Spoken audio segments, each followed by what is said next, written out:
as I plan to launch episode 1 of season 4 of the podcast, an unspeakable tragedy shook the local Filipino community here in Vancouver. I made a decision to try to reach someone within the Filipino community who would join me on the podcast, not to speak of the tragedy, but to educate us about Filipino culture, history, and just everything and anything about this amazing Lapu Day festival and the rich culture, family, foods, and what makes Filipino culture so special. Although this episode does contain very sad elements of what took place, ones that I have no words for, I am humbled and privileged to present Archierose Natividad, culture advocate and podcast host of Filipino Fridays, who took the time 2 days after this tragedy to share the joy of her culture with me on Rachel Thexton Connects. Today is the first episode of the 4th season of Rachel Thexton Connects. And as happy as I am to have my next guest, it's saddening, infuriating, and devastating for many, especially the Filipino community, which spurred the idea to invite this talented BC resident. But regardless, we're going to talk about what happened, the tragedy that took place over the weekend. But we're also going to spend the time today to really talk about BC's Filipino community and learn from my next guest. So I would like to introduce to you Archierose Natividad. Is that correct? Yes, thank you. Thank you for having me. Thank you so much for being here. I'm going to be calling her Archie. That is how she prefers to be referred by. So Archie is a storyteller, a culture advocate, and producer, and executive producer and host of Filipino Fridays podcast. So a lot on the go. So thank you for being here and for taking the time this evening, just days after what took place here in Vancouver over the weekend. I appreciate you taking the time to discuss with me and to talk. Thank you so much, Archie. So as a proud, creative, accomplished member of BC's Filipino community, it really is an honor that you would take the time to talk to me today. So thank you for that. I want to speak briefly, as I mentioned, about what took place at the Lapu Day Filipino Festival. An individual drove his car through the festival. There were 11 fatalities to date, and many others who are in critical and harmed condition. The VPD is referring it to the darkest day in Vancouver's history, and the community is clearly in a state of shock and grief. But I'll let you speak to your feelings. But I want to also take this time to talk about the beauty of BC's Filipino community and to teach and learn.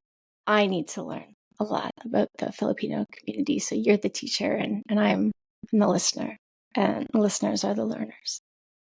So can I start by asking, and this is a hard question to ask, and I'm sure you've been asked this, but I just want to get kind of a gauge on how you are, Archie, by asking how you feel about what took place, how you're taking care of yourself and loved ones, and in the aftermath, as I said, of what VPD is calling the darkest day in Vancouver's history.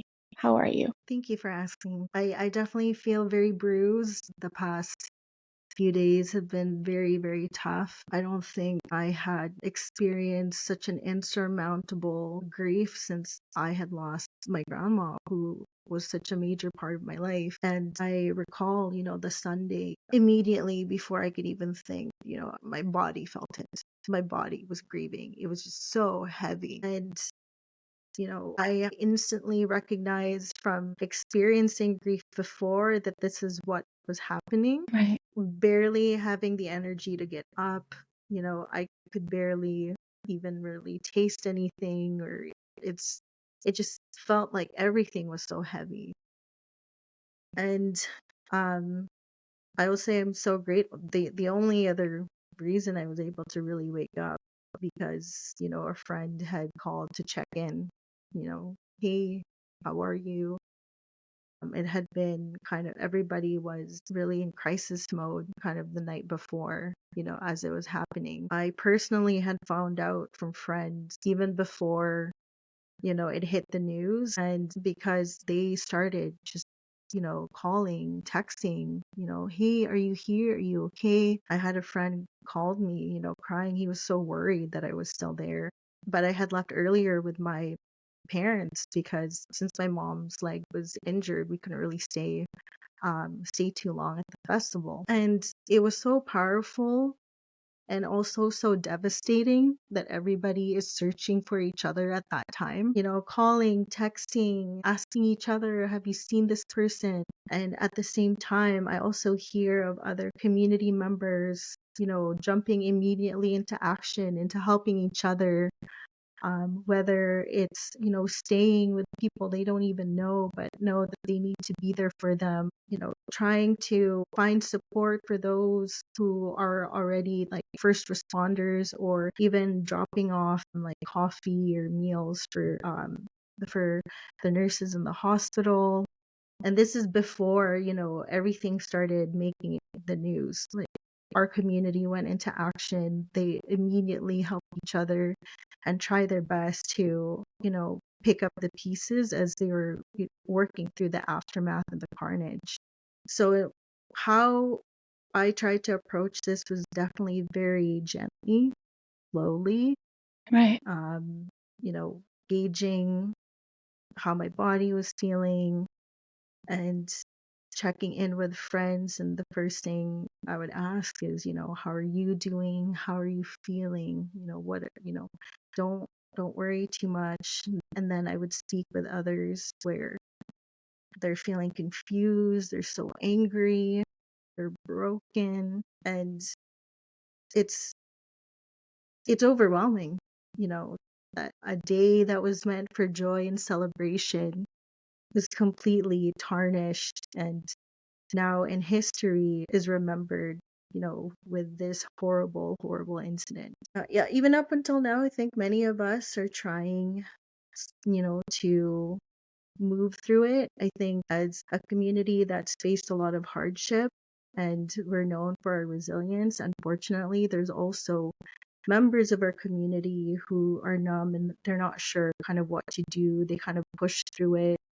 Even the topic of mental health in our own community is still something that's still being learned. And even as simple as, checking in and saying, hello, how are you? And reassuring and giving members of our community the safe space that it's okay to grieve, it's okay to feel. Because a lot of times, they have work, they have obligations, they're thinking of their family, their children. And so they kind of push down their own emotions about what happened. And some of them might find themselves numb, some of them, find themselves almost just stuck in shock. But I do want to remind them that it's okay to feel what they're feeling, and it's okay to not know what they're feeling yet. And if they're processing, no, I hope that they know that there's so many of us that are here to support them through all the different complex emotions that they're going through. And just to let listeners know, this will be streaming very soon, but it's only been 2 days since this took place, so this is very fresh. So again, it's I'm very privileged to have the time with Archie today to discuss this and to hear what you've just shared. It's just, I want to ask you about anger. Can be the first thing that comes to mind when something so senseless takes place, preventable. Anger, has that come up for you? And if so, how have you managed that, or are you having trouble managing it? To be honest, I wish I was one of those people who was able to feel angry, but I'm just so, so deeply sad. Yeah. Um, I'm beyond devastated.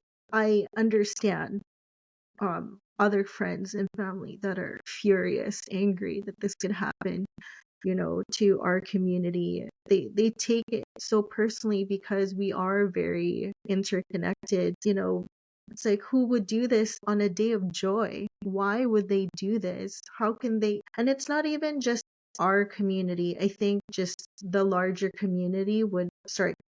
The community at large is also thinking, why? What was the reason? everybody's trying to find the answer, and when it seems like it's not clear, that anger, that rage boils up inside you because you feel the injustice and how unfair it is to the lives that have been lost. Yeah. Someone has lost a father, a mother, a sister, a brother, a child. It's any family's biggest nightmare, to lose their loved one.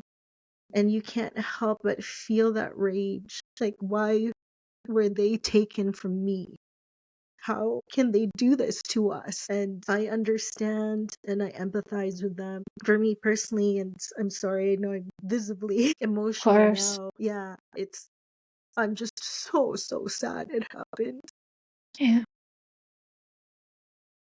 I'm so sorry. I don't like to say that I'm sorry because it just seems like such a, I don't know. It's not a word that has the strength that I wish that it did. And all I can say is that I send just wishes for peace and love and joy and everything that I've heard about the Filipino community and what I know of those who I'm friends with and colleagues with. There is so much joy and connection and community there. So I pray that peace and unity overcomes what is exactly what you described, just unimaginable and senseless occurrence. Is there anything? Sorry, go ahead, Archie.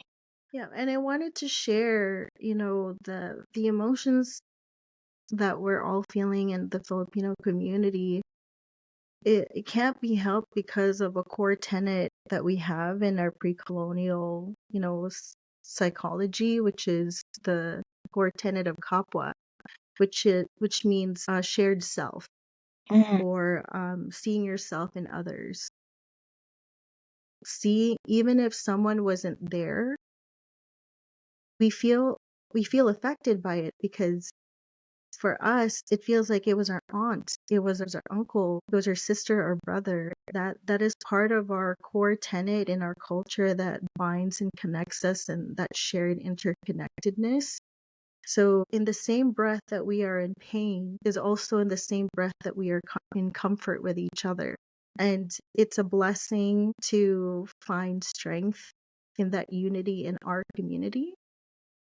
But that grief, that shared collective grief is still, something that we have to help each other through. And may I say, I'm just so grateful, even beyond the Filipino community, just the immense support from everyone, including you, Rachel. Thank you. Just so grateful that everyone is in this with us on the path of recovery and healing, um, through this tragedy. I know that British Columbians are in shock. It's interesting that you mentioned mental health, the stigma that it may hold in your community, as it does within many, many cultures, really overall in the world, but in specific cultures more so than others. They've spoken about the individual who was driving the vehicle having mental health issues, challenges, which we don't know much detail about yet. But it just, once again, all of these mental health pieces coming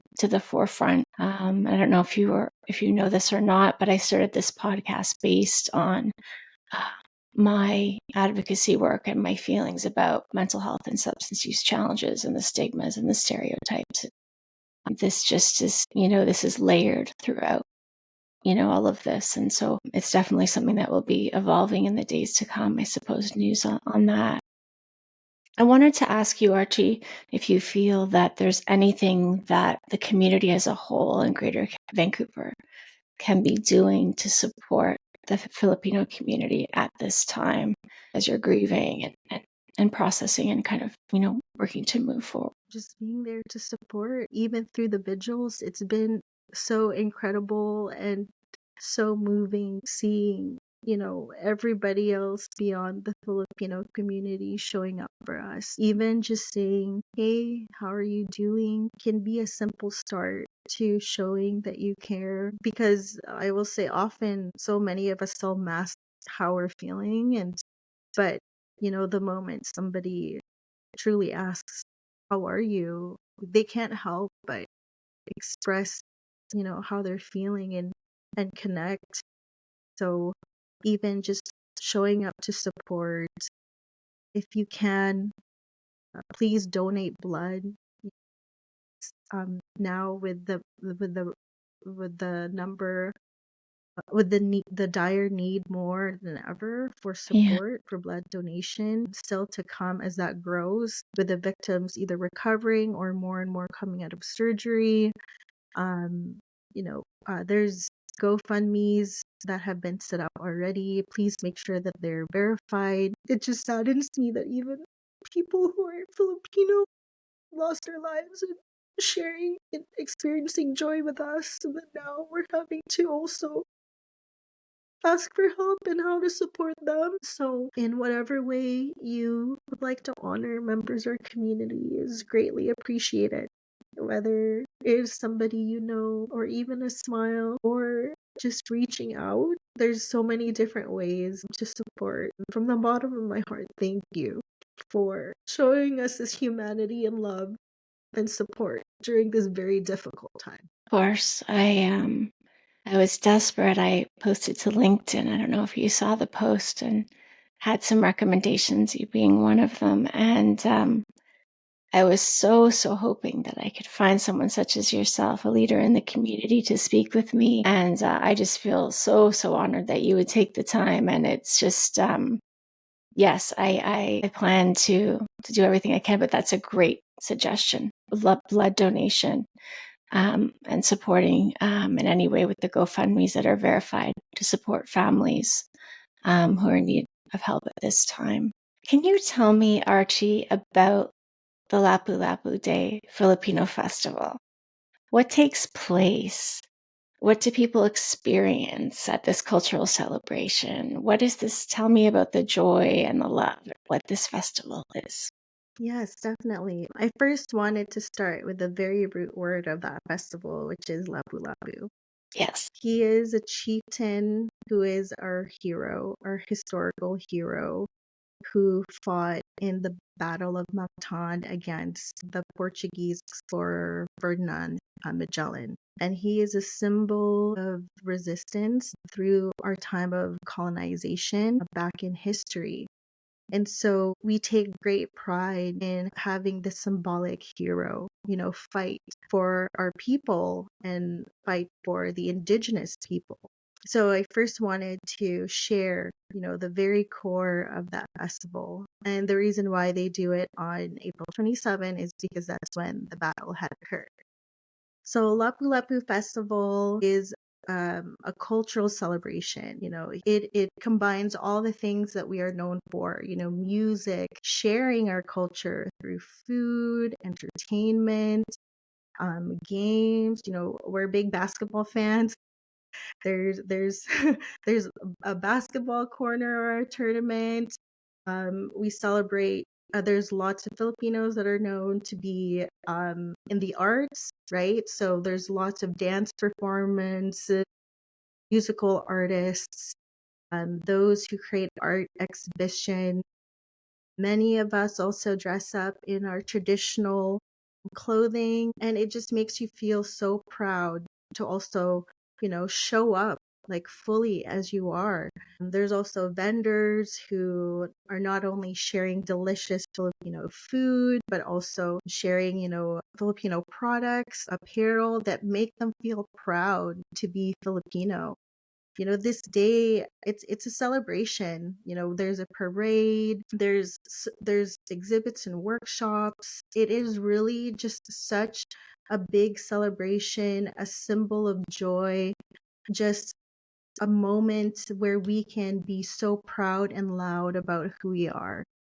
Our culture is also known to be so giving and generous. And so we often like to invite, friends or coworkers, whoever, to Yeah. come celebrate this with us. We love to feed people. We love to get them to come and join and dance with us. Like it's just a display of happiness and joy and celebration.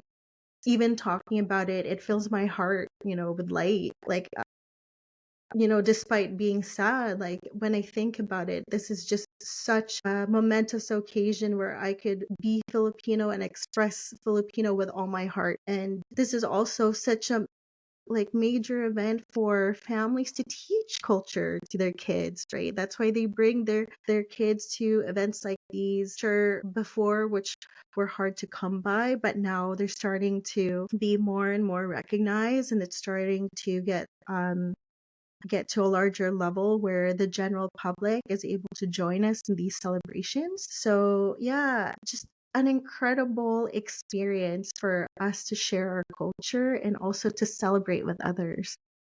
Amazing. I loved hearing that description, and I loved seeing you smile because you could see the joy that you felt just describing it. Just that small moment was a highlight of chatting with you. By the way, Archie and I have never met before, nor have we spoken. We just were introduced today or yesterday. So it's an honor to meet you, Archie. It's a pleasure. From one Thank you so podcaster much. to another. Thank you. I appreciate it. So the festival sounds amazing. I want to know about you growing up. Did you grow up in Vancouver? I did. I grew up in Burnaby and Surrey. Okay. So, two cities that have a lot of Filipino representation as well. I went to high school in Burnaby South that had quite a large population of Filipinos as well. And Surrey has become one of the larger Filipino populations, not, next to Vancouver and Richmond. So I was so lucky and so blessed to grow up in a time where I saw many people that looked like me. Yeah. So what was it like growing up as a child in Vancouver as a Filipino child? Because you had so many other Filipino children around you, Hmm. you weren't, alone as a Filipino, but what was that experience like? Was compared to maybe what you felt it would have been like for others? I know you can't speak for others, but your Hmm. speculation based on your own experience. Yeah. In the beginning, I had grown up with so many different cultures. So it wasn't just Filipino, and early on, yeah, it was such a empowering feeling to get to know different people from different backgrounds, to get to know about who they are. And then as we had moved to a different school district, I found myself like seeing more and more Filipinos and getting to meet other Filipinos in school. If at first I didn't quite express my culture, just being with other fellow Filipinos made me feel so proud to not practice my language, but also feel comfortable and feel safe to be, to feel belonging. So great in high school specifically, um, I was so proud to be able to lead like a lot of like the traditional folk dances that we would do during multiculturalism day at school. And our social studies teacher was amazing with really encouraging that expression of culture. And then it extended to, my work as I got older with continuing to advocate for my culture and my community and amplifying our stories. Growing up in Canada, and this is kind of in the 2000s now, where I can now vividly, interact and express my culture. I was grateful that I was in a place where I could feel safe and comfortable to show up as I am, Yeah. and continue to express that.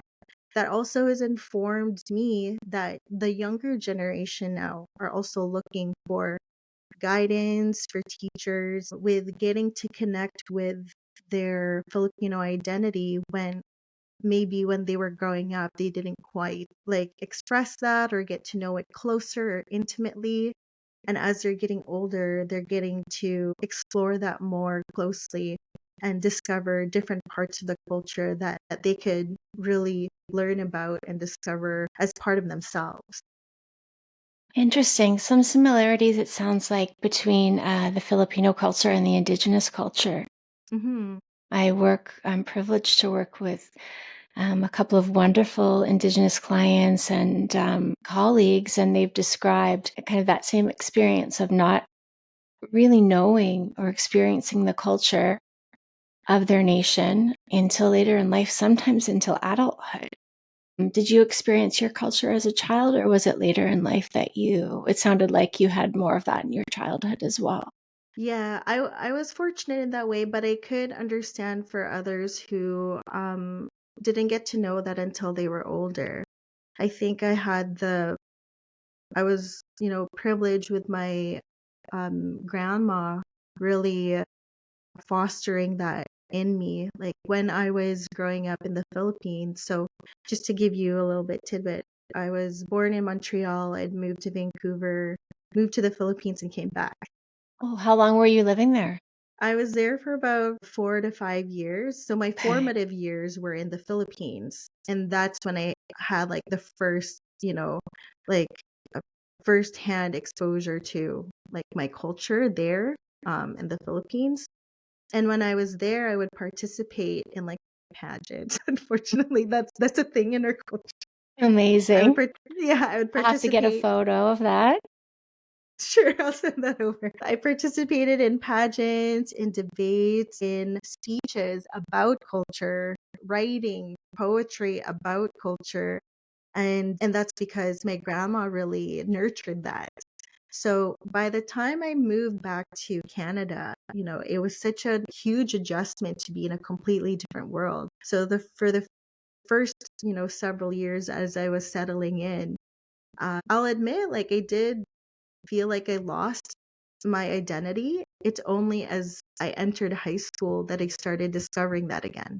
Right. And then to a point where I was expressing it, through different activities in school up until the work that I'm doing now. So, but I do understand other people were born and raised in Canada, right? And they're getting to learn their culture at home or maybe from shows or from friends. And, as they're growing up, and I am finding this a lot with those that are now raising their own children, they're having to now either unlearn, having have forgotten their Filipino identity and now really taking the responsibility to learn more about it and taking pride in teaching it to their children now.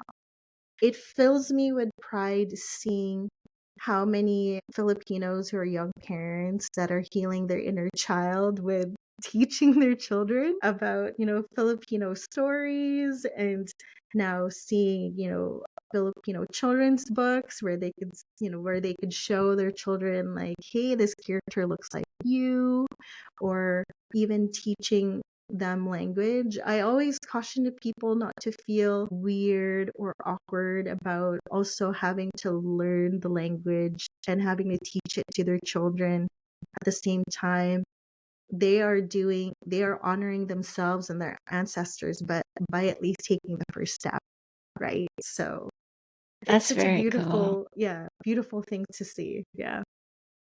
And I would imagine that would be some of those things would be potentially intensified post tragedy. My faith is everybody's faith is very unique to themselves, but I have a Christian faith, and our faith and my faith, the belief is that God does not cause tragedy, but uses it for good, and that in a time 2 days after something so horrific has happened sounds very simplistic and even hurtful, but perhaps there are some ways in which things can be pulled from such an awful occurrence to perhaps intensify Filipino culture and the knowledge of it amongst not only the Filipino community, but beyond. Definitely. Many Filipinos are also people of faith, right? And so I can understand many of them right now are also leaning on their faith to get them through.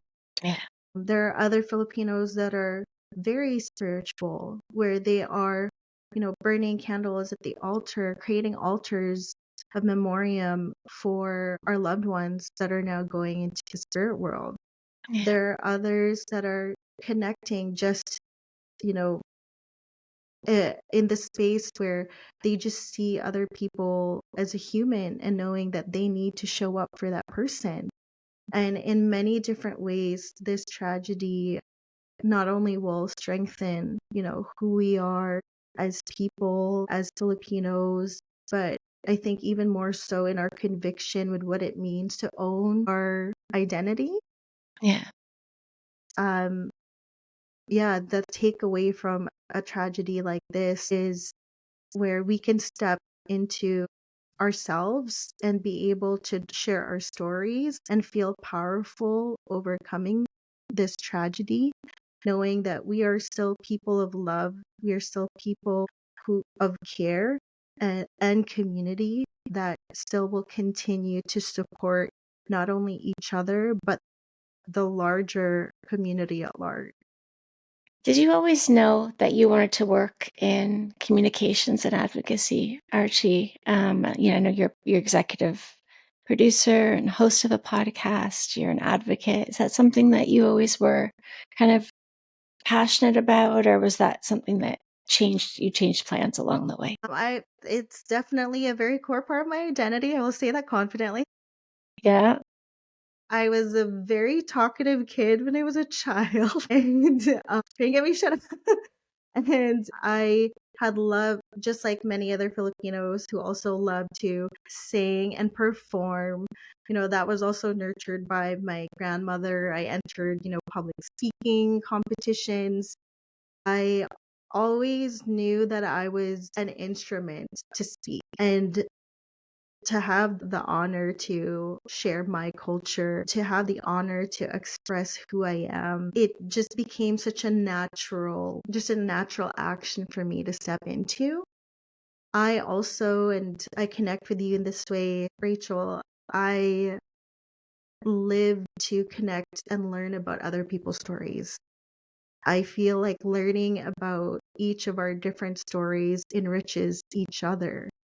And, getting to meet the different people that I've come across in Filipino Fridays podcast, I am just so proud of the diverse and rich stories we have. And often, we, culturally speaking, sometimes we're not very loud about, who we are. And I am always just so enthusiastic and just so proud to share that, we each have a story worth telling.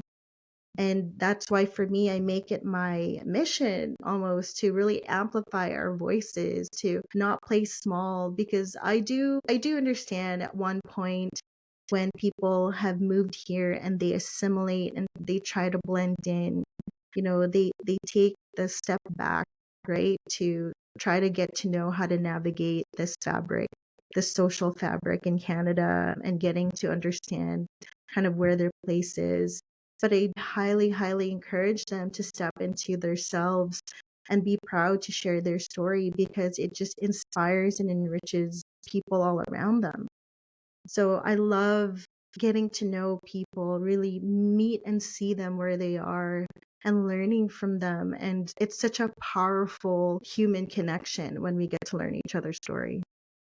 Totally agree. That was actually my next question is about the podcast. You're executive producer and host of Filipino Fridays, a podcast featured on CBC Radio's BC Today, CBC Vancouver, and CITR FM.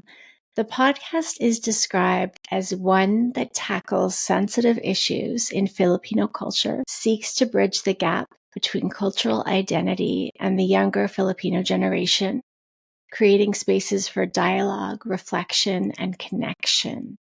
So tell me more about the podcast, how and why it started, and what your goal is for that communications channel. So the podcast actually started because it was an inspiration from the story of George Floyd. During that period that happened in COVID, Black Lives Matter was such a major topic that was occurring during that time. And my cousin and I were deeply thinking about, could we ever see our community rally this way behind something that had happened to one of their own?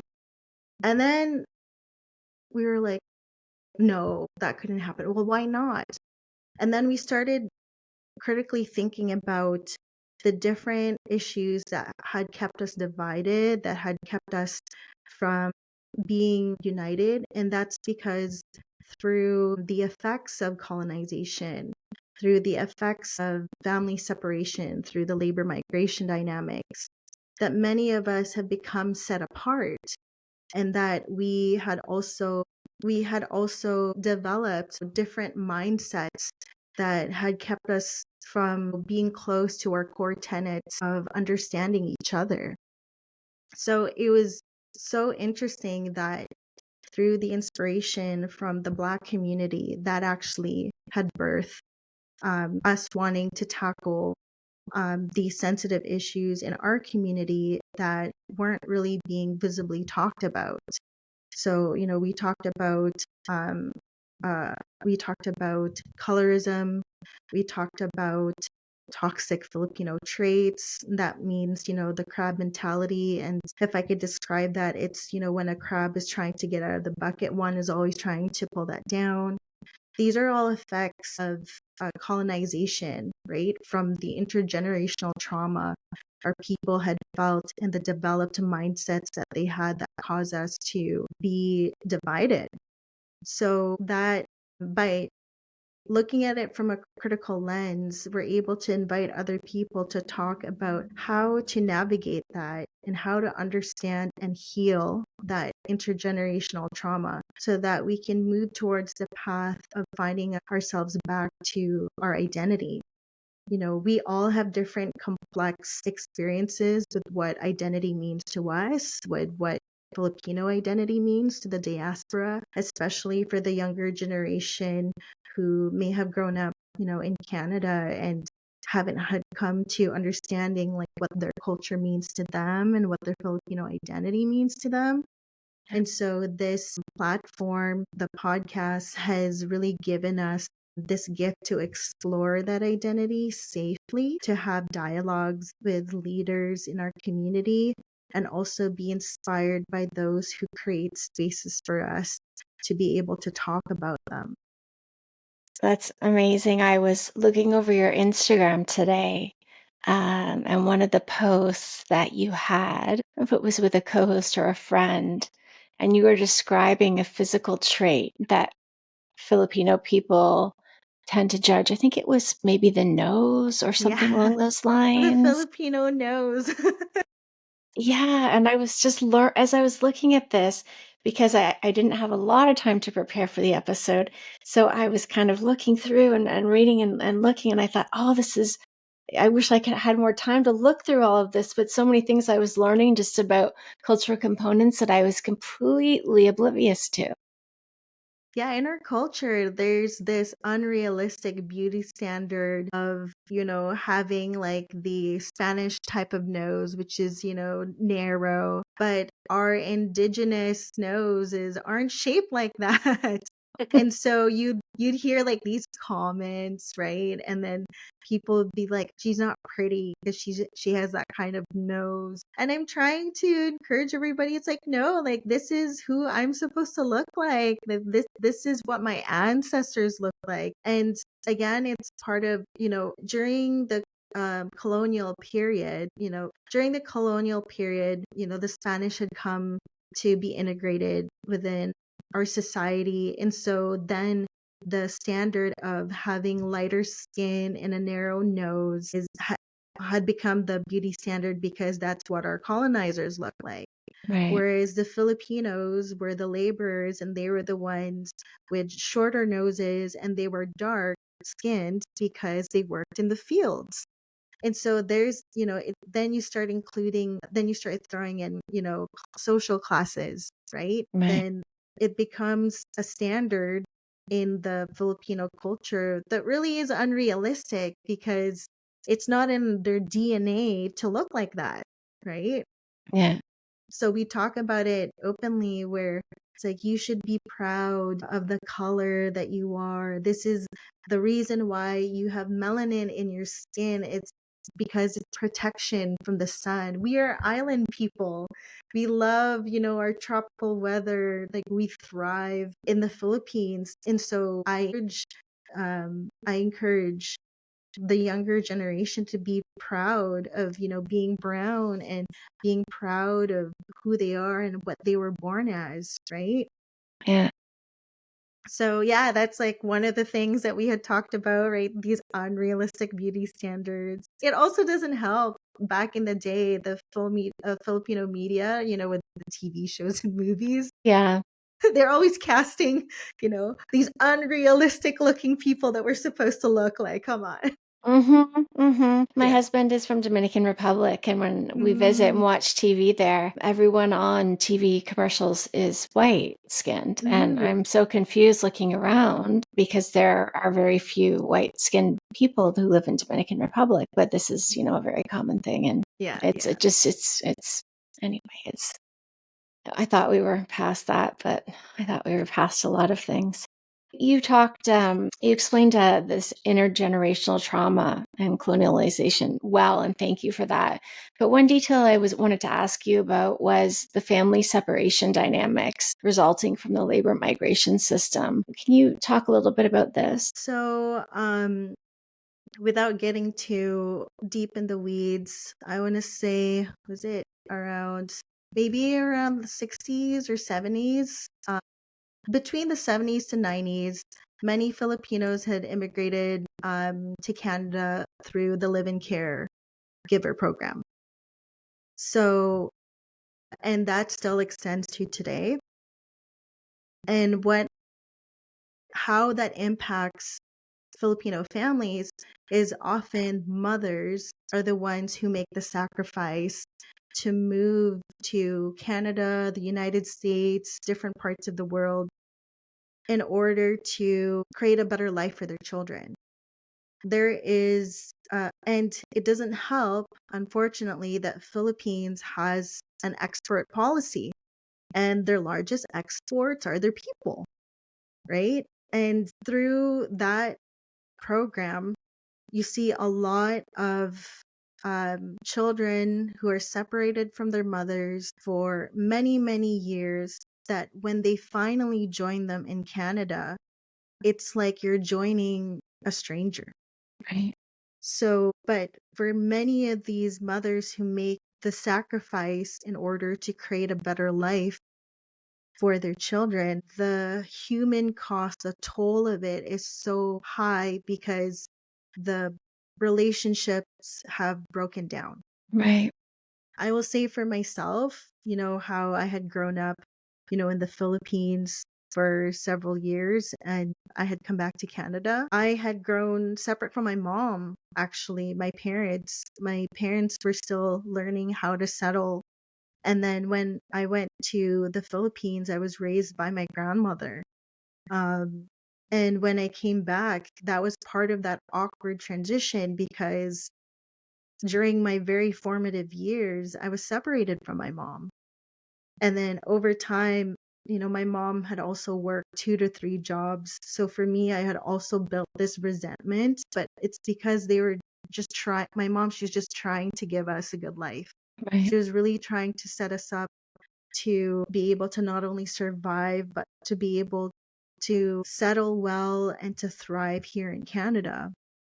But my story is not isolated. It's quite common. Many of the children who have immigrated here had come because they were sponsored by their moms who were part of the caregiver program, and they had been separated from, in between 2 to 15 years. So by the time their kid comes here, they have no relationship, and it's hard to parent your child who doesn't know you. Right.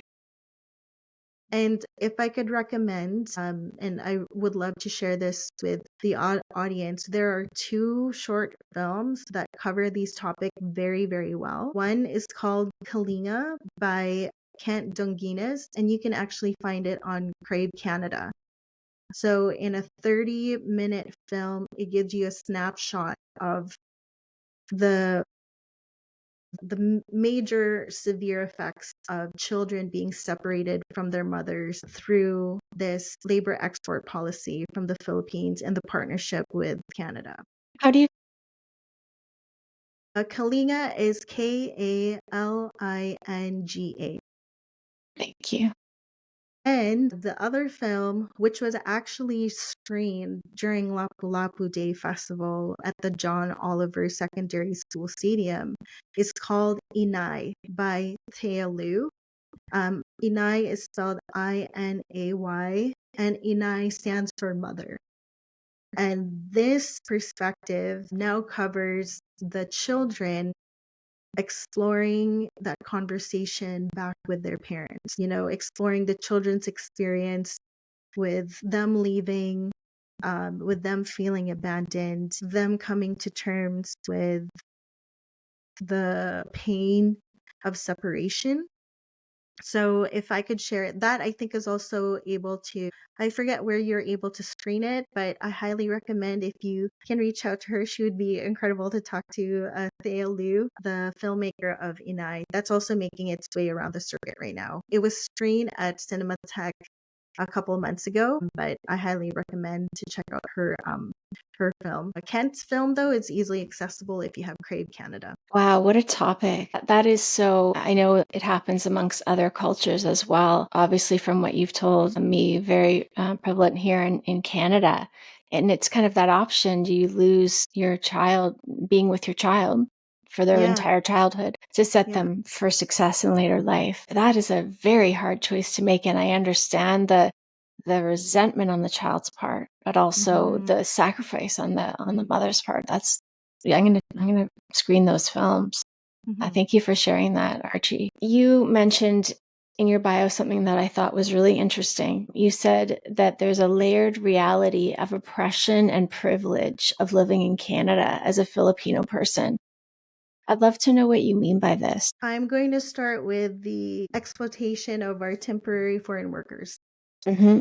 We are highly overrepresented, unfortunately, in these lower wage jobs. There's been examples of even, caregivers whose passports were revoked by their employers to keep them from coming home. There are many instances where we take on, the jobs that others don't, and we're exploited for it. And the oppressive part is the fact that their stories are not only invisible, they don't feel safe or don't have access to anyone who can help them on a legal end, especially if their immigration status is vulnerable. Right.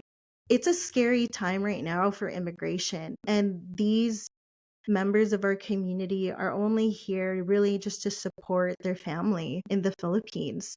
So they take on precarious work, or they take on precarious jobs, sometimes at very low wages, in order to support the family that they have. And then, but in the same breath, it's also gaining that privilege of being in a safe environment, or I guess I don't know how safe it is now after last weekend, but having that privilege to have to access to high quality living with healthcare, free healthcare. It's such a complex experience for those who are here as immigrants and as settlers, and also as someone who grew up in the diaspora. It is not lost on me of the privilege that I have when I have the safety of living here and my people are struggling through typhoons and natural disasters and feeling helpless, being so distant and far away from them. Navigating through life here, it's almost like this fragile balance between having the status of making sure that you are safe here and that you are dignified as a person and a member of society, but also knowing that you have the privilege of being here. And so it's such a challenging, and I don't even know if these workers also think like that, because often they're in survivor mindset, right? They just Yeah. need to get through the day. I'm feeling tired. I'm really sick. No one is here for me, but I have to push through. I have to, take on 2, 3 jobs in order to make sure to send money home. That's also what has kept our community from experiencing generational wealth, because a practice in our culture is to send money home, right, to support our family members in the Philippines. Right. And so often, they're left with very little for themselves. And it's already hard enough with today's cost of living here in Vancouver and in BC in Canada. But they fight day in and day out so that they can continue to support their family. And I want to bring it back to what is the most identifiable trait amongst Filipinos, is that we're very, very family oriented people. And so we make these sacrifices, we bite the bullet, we take the pain, we swallow our pride, we swallow our pain, because it all comes back down to us loving our family or loving our family members, finding our ways to support them. And often that means making these sacrifices, entering, work that puts us in precarious situations, because we just want to support our family, right? We love our family. And then that becomes then an extension of our community, right? I think one of the biggest joys, despite being in that situation, is to be in community with each other, right? They find themselves in celebrations like Lapu Day Festival. They find themselves in, picnics at parks together, find themselves doing Zumba dances together in the gym, playing basketball with each other, because life is hard, but yet you feel joy and you feel happiness once you're in community with one another. And so at the end, it's crazy to think it all comes back to it being connected to our community and our love for family and our love for community. Sort of like the way you're describing it is obviously there's a difference between family and community, but community, some people say your family is who you make your family. And it seems as though in the Filipino community, often your family is far beyond your bloodline. Yeah. Yeah. And often, it's funny for us where it's like, oh yeah, that's my aunt. It's not really my aunt, but like they're my aunt. Oh yeah, they're like, oh, are you guys like family? Are you guys close? It's like, no, they're kind of like my cousin, but we're not related. But Yeah. there's that shared love, right? So Yeah, I know. But that's beautiful. I mentioned to you earlier, I have several Filipino friends, and I will admit I know very little about Filipino culture. I wanted to ask you if you think this is common amongst non-Filipino people in BC, or if I should be especially embarrassed about admitting this. this is a safe place. On the same note, might sound light, but I'd love for you to share a couple of favorite foods, cultural traditions, things that you want people to know about, because I have a feeling that I'm not the only one. Yes. Well, for Filipino food, what is really popular right now and what's easy to access is like, some of the desserts. Like ube is really popular Okay. as a flavor. But for foods, we make a mean barbecue, like that smell in the air. The Filipino barbecue is always a must-have in a party. There's always pancit, which is a noodle dish, right? Okay. To try. If people are open to trying it, I want to say the Filipino spaghetti, it's more on the sweeter end than your Italian style, but that's also what we're known for. I highly encourage, for other foodies to just try different types of food. Like for me, I don't know if you're familiar of this thing called a Kamayan. Have you heard something like that? No. Okay, so that is a Filipino feast where we lay down banana leaves. Okay. And then on top of the banana leaves, you have your meats, you get your rice, you have your grilled barbecue, fish, veggies, and you eat them with your hands together. So kamay is hand. Like a And so tamale? kamayan, no, it's a spread. Like imagine a Okay. table spread. I find it is one of the most enjoyable communal experiences, and there's many Filipino restaurants that offer this experience, by the way, so I highly recommend. So you Okay. ask for a Kamayan feast, and what that means is that they will lay out a long table. You will also see this in the movie Kalinga. Actually, they did a Kamayan. Okay. So it also is known as a boodle fight. So boodle fight is like, when you kind of like box out each other to like get your pieces of food, like, like, no, that shrimp is mine. Like, it's just a play on that. I could be wrong, but I believe this is during World War II where they had shared food with the American soldiers. And so the easiest way to connect was to just put out the spread of food and just share like the food together. So in a Kamayan, there's this long spread covered with banana leaves, and on top it's filled with rice. It's filled with grilled meats or fish. It's filled with veggies. It's filled with. You also have the lumpias. I don't know if you're familiar with the lumpia. That's the spring roll. Love our lumpias. Like if there's a number one thing I would say for anyone to try a Filipino food, you have to try the lumpia first, because Okay. I always say once you try one, it's addictive. You'll keep on eating more. Find a Filipino auntie who will make you a whole batch of lumpias or Filipino spring rolls, because those things are addictive. And Okay. then yeah, you eat it with your hands, and there is a technique to it, but I always caution the people, don't be shy, like, to get messy. There's also gloves. Like, honestly, you can also ask for gloves. You don't have to you don't have to dig in there with your hands.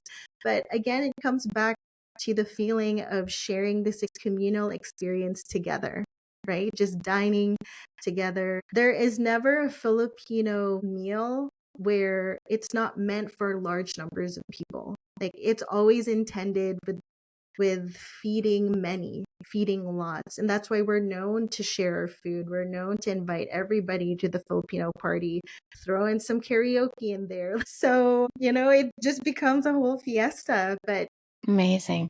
yeah, I would say try that, and you'll have so much fun. That's the thing with just trying food, right? Like, just being Yes. playful and at least eating with your hands. Yeah. I think it's a really great idea in the days to come and the weeks to come for Hmm. non-Filipino people in Greater Vancouver to just go out and support as many Filipino businesses as they can. Try Yeah. new foods, new drinks, check out shops, go within the Hmm. community, support small independent shops and businesses and restaurants, learn about the culture. It's just, I don't know, maybe another way that non-Filipino community members can learn and support at the same time when sometimes we feel helpless in other ways of being able to do anything. Yeah. So I don't know, maybe I'll start a hashtag and get people moving, and everyone will wonder who's this blonde woman that keeps showing up at all our restaurants and keeps calling us auntie and we're not her auntie. Oh, they'll love it. They'll love it. Honestly, they will overfeed you too. They're like, oh, yeah, you want to try this? Oh, how about this? You tried that, and it's really interesting because as you come across the different types of foods that you try in our cuisine, you'll see kind of the different influences, whether it's Chinese or Malay. You can, like, kare kare is a peanut based stew. So, and that's from the peanuts that we had gotten through the Manila Galleon trade through India. So you see like the different influences through our food, and it's just so heartwarming to be able to share and talk about that. And everybody always has fun talking about food. Of course, everyone loves food.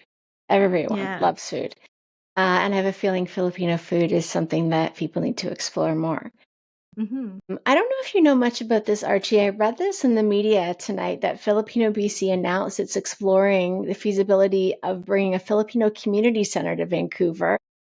I Hmm. was surprised there wasn't one already, given the large Filipino population here, but it's still great news. Are you familiar with this? And what Yes. do you think this may mean for the community? I think our community is just really looking for one central place to gather.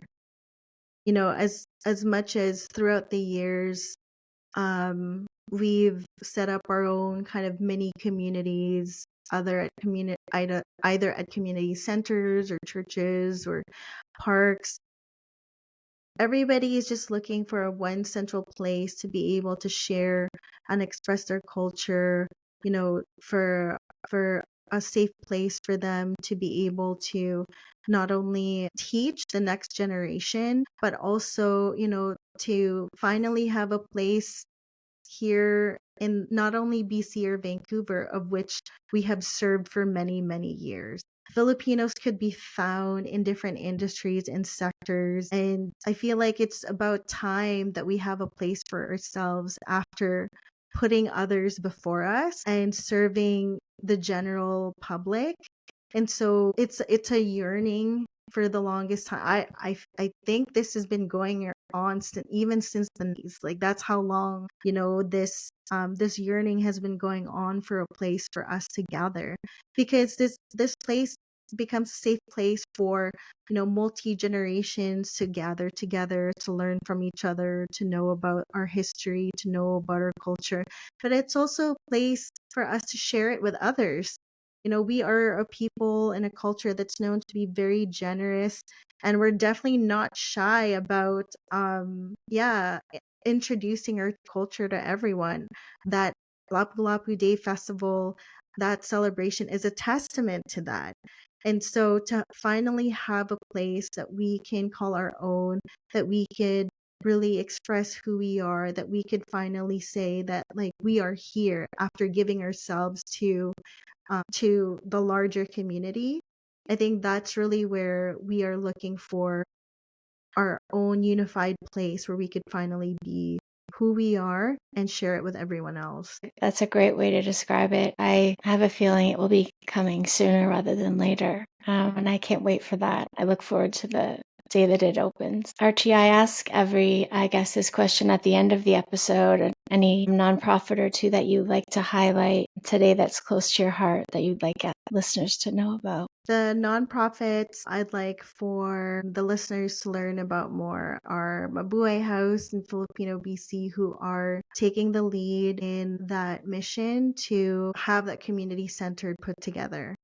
So they are the grassroots organizations who are leading the charge. And for the support that they are seeking, I think right now the main focus is helping and support our community who's been affected, but I can imagine they will come back to that work. And they have been working for so long, and they have been working for so hard, connecting with different government officials through all the different changes and parameters required. And I highly recommend for the general public to learn more about their causes, and that's to get this community center put together. It's such an incredible undertaking. There's so much of their years that they have put in, and I would just like to honor them in the work that they are doing. Amazing. I'll link to their website and social media handles below the episode for sure. I want to just mention Archie's Instagram handle, which is Archie ARCHIE.NY. Archierose Natividad, storyteller, culture advocate, producer and host of Filipino Fridays. From what I can see, I'm just a beautiful human being who has introduced me to a beautiful culture that I'm privileged to learn more about today, 2 days after unimaginable pain. And I just want to thank you again for taking the time, Archie, for being here and for sharing your knowledge, your experience, your feelings. I know it's very raw, and I hope that guests will take action, give blood, support local businesses, learn, check out the film screenings that you mentioned. So many issues that you brought up that I think many of us were not aware of and need to be. So thank you so much for joining me. I'm sincerely honored and humbled that you would be on the podcast with me today. Archie, thank you so much. Thank you so much for inviting me to share a little bit more about my culture, to bring some joy into our community, and to amplify our stories. I'm truly so grateful. This might have come after a tragedy, but I'm truly grateful for everyone who continues to support our community, and will only be stronger from it. And so thank you so much for inviting me. If I could share one last nonprofit before I forget, I Yeah, do want please. to share that I would love for the listeners to also support versus Creative Labs. And what they do is they rent out their spaces to different artists and different nonprofits to use, because these spaces for artists are dwindling. Throughout the city, it's becoming less and less accessible for them to be able to put exhibitions together, to be able to put up workshops. And so they have been incredible with this major undertaking and continuing to create a space for others to be able to share their art. So I would love to just also amplify them. A Of shout out to course. Dave and MJ. And again, thank you so much, Rachel, for having me. Truly, truly grateful for your support. And thank you so much for caring about our community. Of course. My pleasure. My pleasure. Be kind and truly connect. You are listening to Rachel Thexton Connects.